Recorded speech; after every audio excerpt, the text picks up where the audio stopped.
Саламатсыздарбы? Назарыңыздарда мен Алтынбек Кудайбердиевич Костоправ. Мен элге айта кете турган нерсе, алдын алгыла ар кандай оорулардын белгилери тууралуу айтып бермекчимин.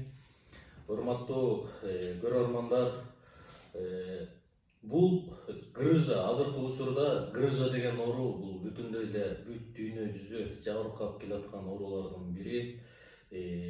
Ар кандай оорулар элибизде тынчын алып, тынчсыздандырып жатат. Мен кыскача ушул грыжа тууралуу айтып берип кетейин. Грыжа дегенде, мисалы үчүн, кишилер ойлойт, грыжа моюнда деле болушу мүмкүнбү, же далыда деле болушу мүмкүнбү деп.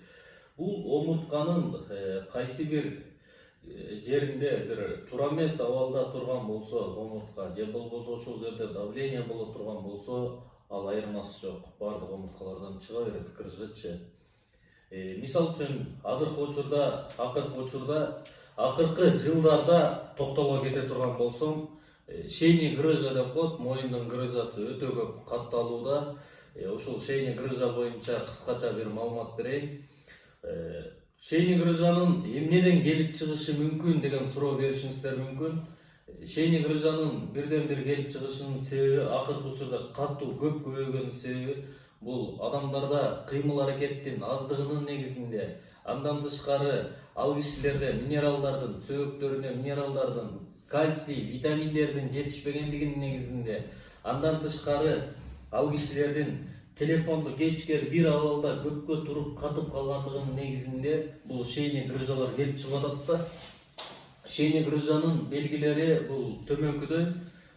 Эгерде колуңуздар какшатып, сыздатып ооруп туруп, мындай бир үзүлүп кетчиде болуп, же жылыбай, же бармактардын учуна чейинки келип туруп какшата турган болсо, же башыңыздарда токтобой ооруган оору, же кулагыңыздарда бир шум болушу мүмкүн, же болбосо көрүүдүн, зрениянын начарлашы, баштын айланышы, мисалы үчүн көпчүлүк жерлерге киргенде кээ бир кишилердин баштары айланып кетет. Анан ар кандай эл арасында ар кандай ойлор айтылат, буга эмне болду депчи.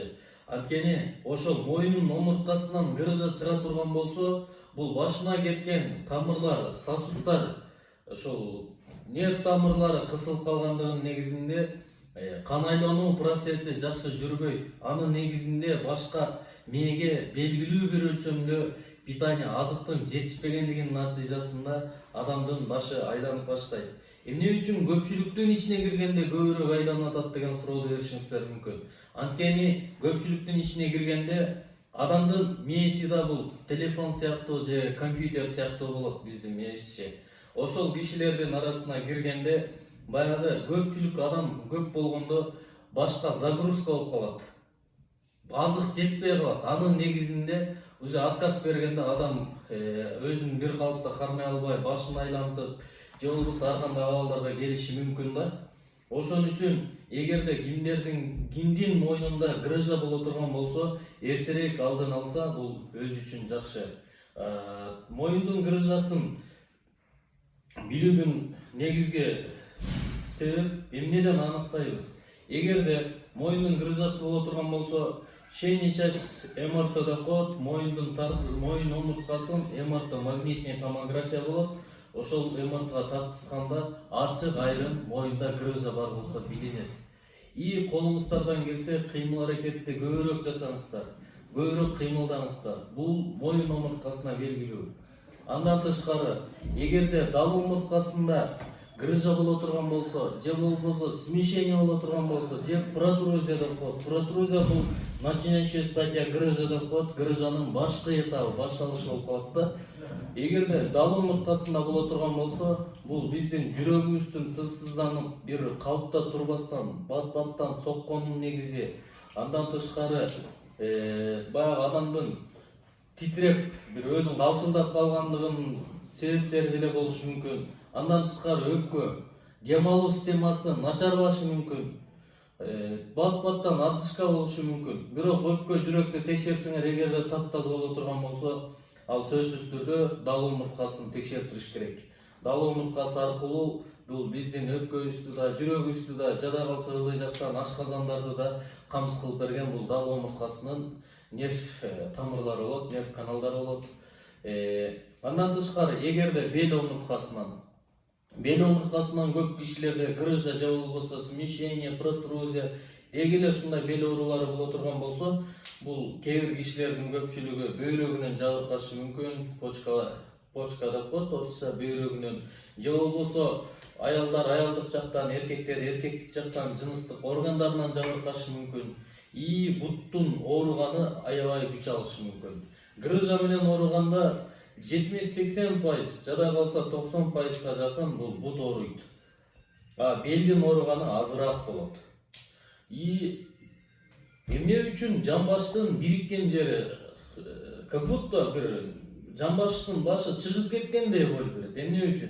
Анткени седалищный нервный канал деген бул жамбаштын ичи аркылуу чыгып туруп, анан бери жака бут жака тартылат да. Ошон үчүн бул чыккан жеринде основной боль көп берет. Анын негизинде ал киши көбүрөөк жабыркап калат да. Жүрө берсе эмне болот деген суроо көп кишилерде айтат. Жүрө берсе бул жаман болот. Анткени нерв каналдары, нервный клетка обратно не восстанавливает дейт, нерв клеткалары кайра калыбына келбейт. Ошон үчүн учурунда сөзсүз түрдө эртерээк дарылаш керек. Мисалы үчүн 50-60га чыккан же болбосо андан улгайган аталарды, апаларды сүрүштүрсөң көпчүлүгү тизе оорусу менен жабыркап келатат, артроз, артрит деп. Артроз деген оору просто так ал келип чыкпайт. Ал эмнеден келип чыкты деген себеп болушу мүмкүн. Анткени ал жерге белгилүү бир өлчөмдө кандын жакшы айланбагандыгынын негизинде, ошол жерге нервтин жакшы камсыз кылып бербеген негизинде ал жерде кыймыл аз болуп, анын натыйжасында акырындык менен артроз деген оорулар келип чыгат. Ошол учурунда дарылатпай белди жүрө берсе, бара тизенин ар бир сөөктүн ортосунда суюктук болот, жыткыс болот, иштетип бере турган. Ал кыймыл болбосо ал жыткыс деле бат эле жок болуп кетет. Бара ал сөөктөр бири-бирин жеп башташы мүмкүн.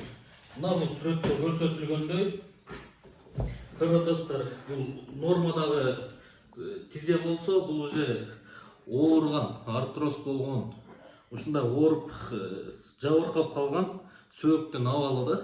Ошон үчүн айта кете турган нерсе, ар бириңиздер өзүңүздөрдүн ден соолугуңуздар үчүн кам көрүшүңүздөр керек, учурунда минералдарды ичиш керек. Болсо аптекаларда толтура кальцийлер сатылат, аябай жакшы кальцийлер бар аптекаларда. Андан тышкары сүт азыктарын көбүрөөк ичиңиздер. Мынакей азыр бир аз күн суук болуп калды. Холодестерди өзүңүздөр үй шартында жасап туруп жесеңиздер деле болот. Бул өтө сиздердин ден соолугуңуздар үчүн пайда. Рахмат көңүл бурганыңыздар үчүн. Саламатта калыңыздар.